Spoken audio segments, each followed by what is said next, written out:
Eu tenho aqui comigo hoje o novo modelo de placa-mãe de entrada para a plataforma X99 da Wananzi. Essa daqui é a Wananzi X99 QD4 e ela está no mercado para substituir a lendária placa-mãe de entrada, a X99 8MF. Essa placa-mãe tem o mesmo posicionamento de mercado da Machinist X99 RS9 e oferece algumas funcionalidades interessantes pelo preço dela. Vamos dar uma olhada nesse vídeo se essa placa-mãe vai ser capaz de trazer uma pequena sobrevida adicional aos kits X99 e é lógico, né, vamos torcer para que a placa-mãe tenha um acabamento melhor do que a caixa. Assim como eu torço para que você faça parte dos nossos grupos no Telegram. Nós temos um grupo de promoções e um grupo de discussões super legais. Eu vou deixar o link aqui na descrição do vídeo e ficaria muito feliz se você se juntasse lá conosco para participar desses dois grupos. Vamos pro vídeo!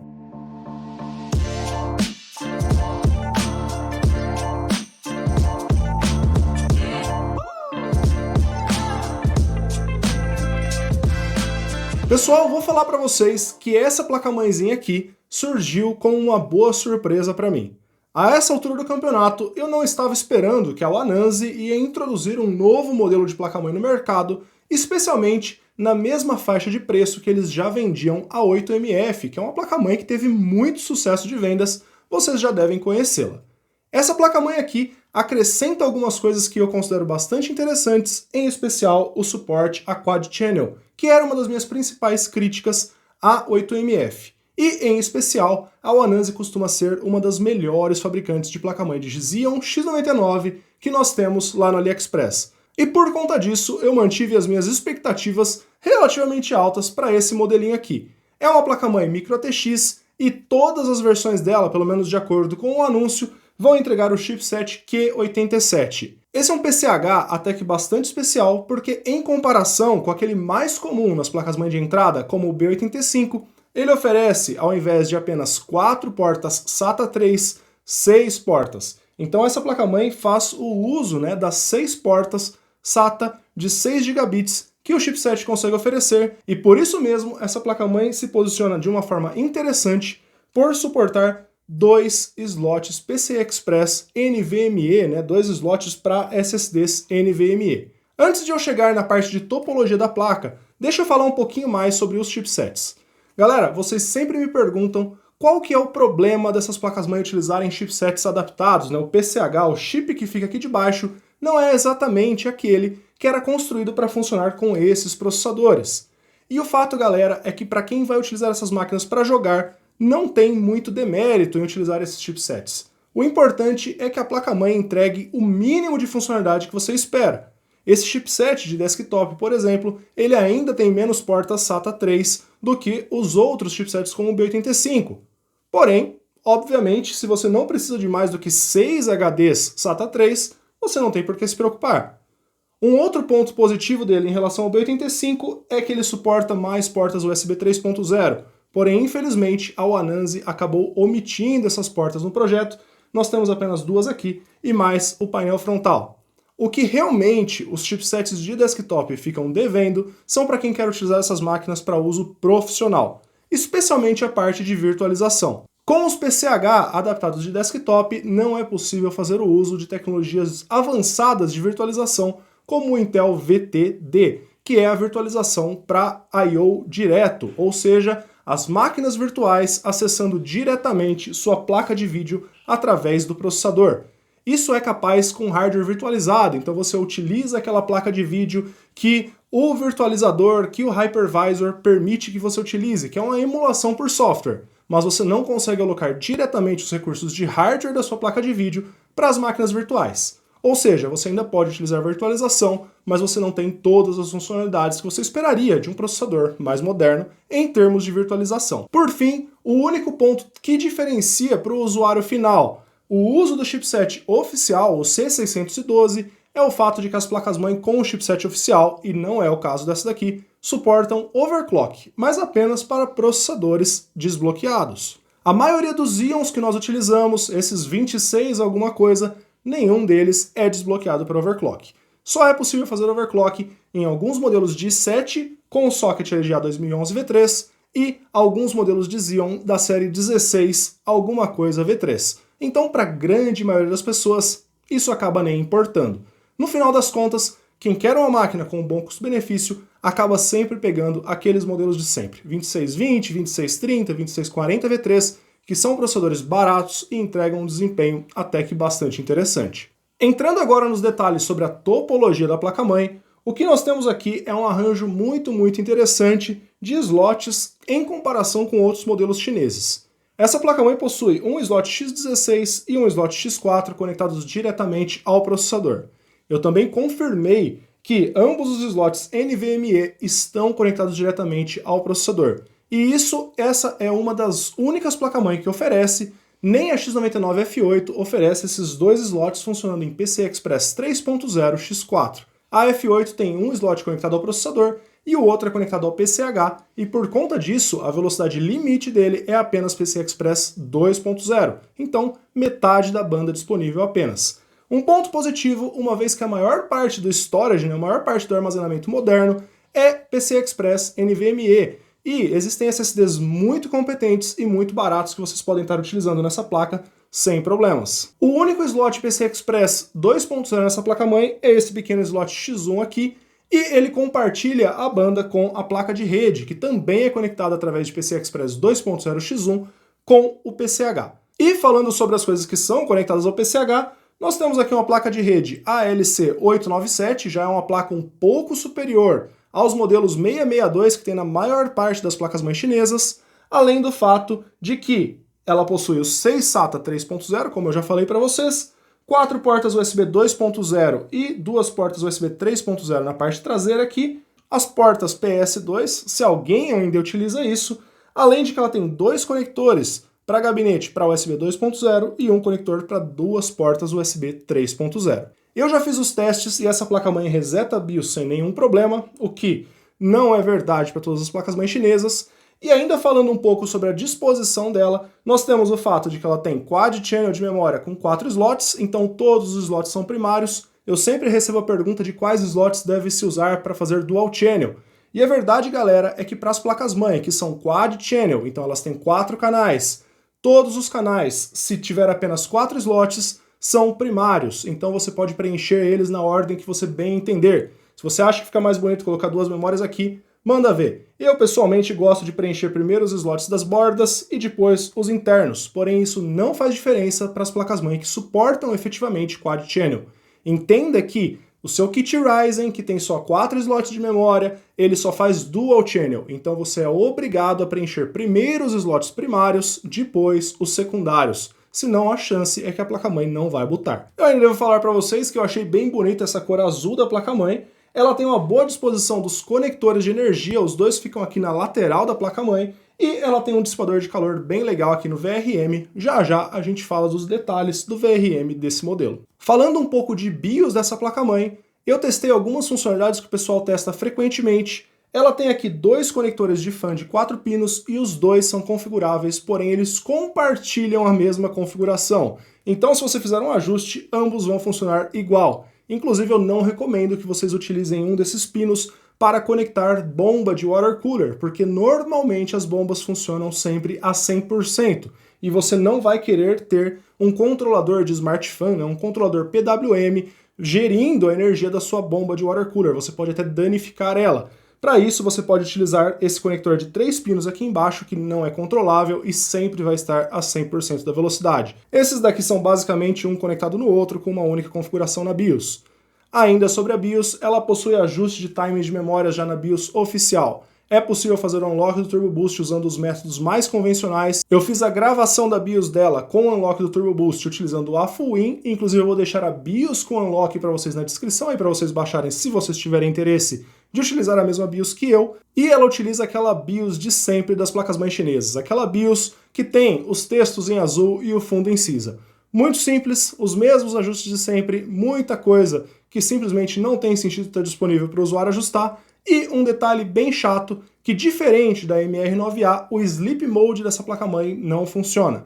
E ela também não funciona com a BIOS da 8MF, que é uma BIOS que faz o Sleep Mode funcionar na MR9A. Então, infelizmente aqui não tem nem a opção no Windows, e eu acho que é até melhor, porque às vezes o Windows acaba entrando em modo de dormir com placas-mãe que não suportam, e aí o único jeito é reiniciando o PC. Então, não suporta e ela alega para o Windows que não tem como entrar em sleep.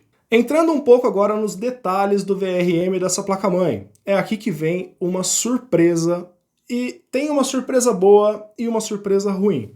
A surpresa boa, galera, é o seguinte: essa placa-mãe utiliza um conjunto de 6 fases reais, que é tocado pelo PWM Intersil ISL 6376.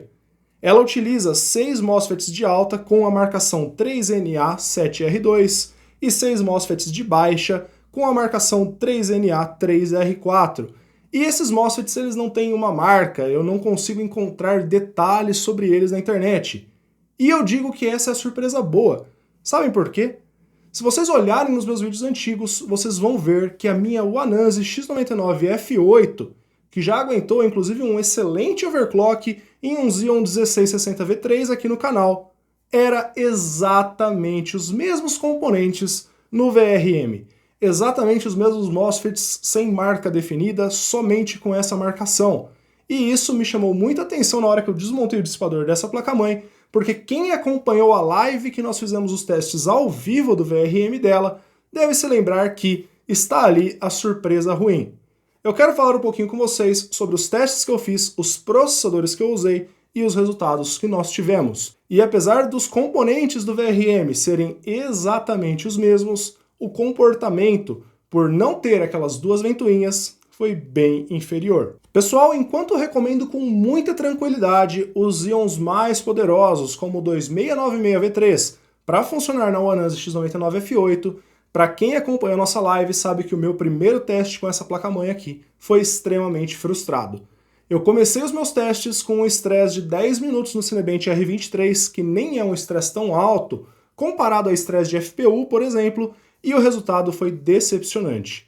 Nós tínhamos componentes analógicos do VRM batendo 112,2 graus Celsius, uma temperatura bem alta, especialmente considerando que foi apenas 10 minutos de estresse.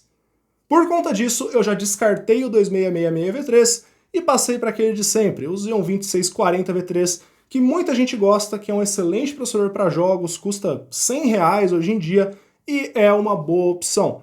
Ele tem o TDP de 90 watts, então o 2666 tem 50% a mais TDP do que o 2640V3. E sob estresse, definitivamente essa diferença mostrou que a QD4 é uma boa placa-mãe. Ela tem resultados térmicos melhores do que a Machinist RS9, que, vamos dizer assim, em termos de preço, é uma das concorrentes dessa placa-mãe. E ela acabou surpreendendo, com os componentes analógicos do VRM batendo ali na faixa de 85 graus Celsius. Algumas pessoas podem achar isso bem alto, porém para esse tipo de componente não é dor de cabeça, na verdade é bem mais baixo do que a própria RS9 acaba atingindo quando testada com o 2640V3. Eu prossegui os testes testando um CPU então de 105 watts, que foi o 2650V3, e um de 120 watts, que foi o 2670V3.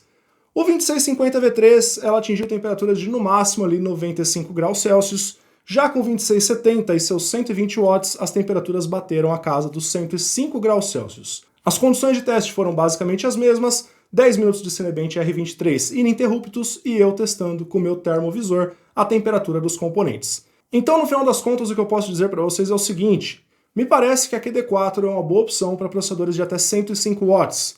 Quem quiser montar uma máquina para produtividade sem gastar muito, um 2660V3 pode ser uma boa opção que você vai conseguir montar e não vai causar um estresse extremo nessa placa-mãe.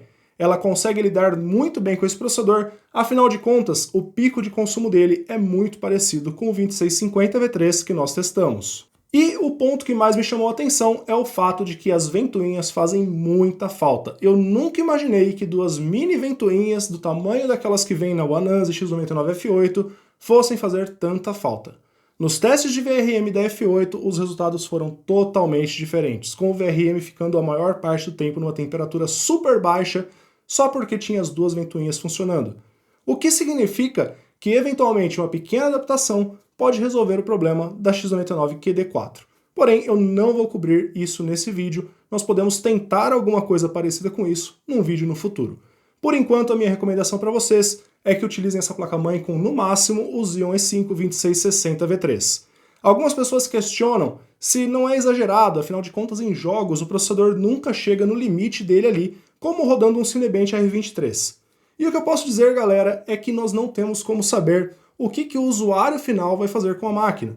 Às vezes você pensa que o jogo não vai taxar totalmente sua CPU, mas em um determinado momento você está jogando com o Discord aberto, com o Chrome aberto, com captura de tela rodando em segundo plano, e no fim das contas você está utilizando 100% da sua CPU e acreditando que só porque o que você está fazendo primariamente é jogos, você não está causando nenhum estresse.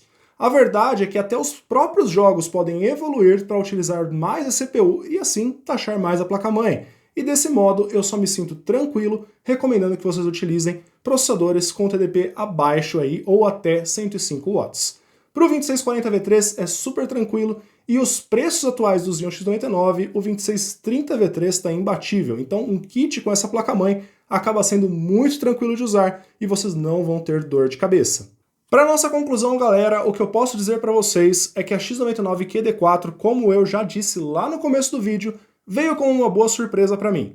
Uma opção à Machinist RS9, uma placa-mãe mais arredondada, uma placa-mãe da Wananzi que entrega as funcionalidades que eu sempre quis ver, por exemplo, na 8MF, um quad channel de memória e até uma disposição de expansibilidade mais moderno, com 2 slots NVMe, o que faz muito sentido para os tempos de hoje.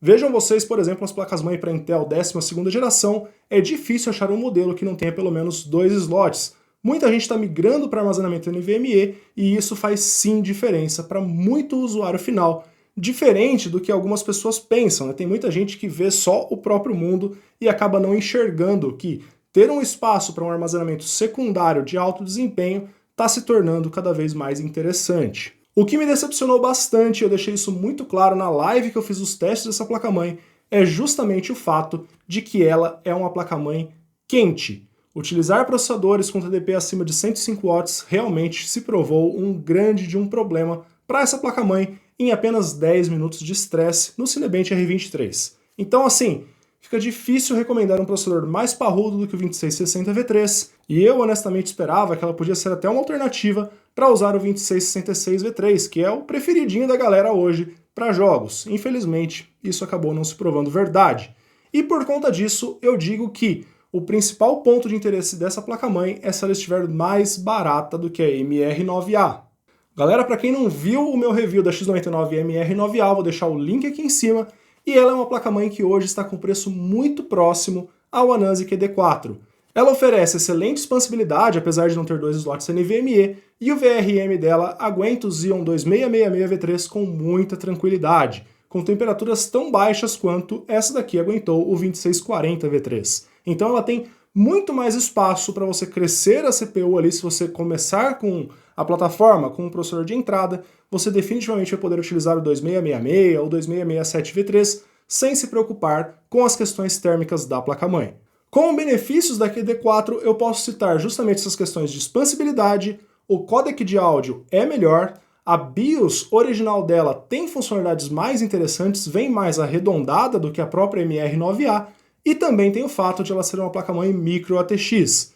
As placas-mãe micro ATX acabam tendo uma chance um pouquinho maior de passar pela receita sem taxa, e além disso você não precisa gastar tanto com o gabinete, afinal são placas-mãe mais compactas. Muita gente prefere builds compactos a builds maiores, apesar de que, se você for investir em um gabinete maior, obviamente o investimento na MR9A, a pouca diferença, acaba se justificando. Enfim, pessoal, essa é a minha conclusão, esses são os meus resultados com essa placa-mãe, uma boa placa-mãe para usar até o 2660V3 e que com certeza destrona a X99 RS9 das minhas recomendações de placa-mãe de entrada para Xeon. Ela só precisa ficar um pouquinho mais barata do que a MR9A para compensar ainda mais.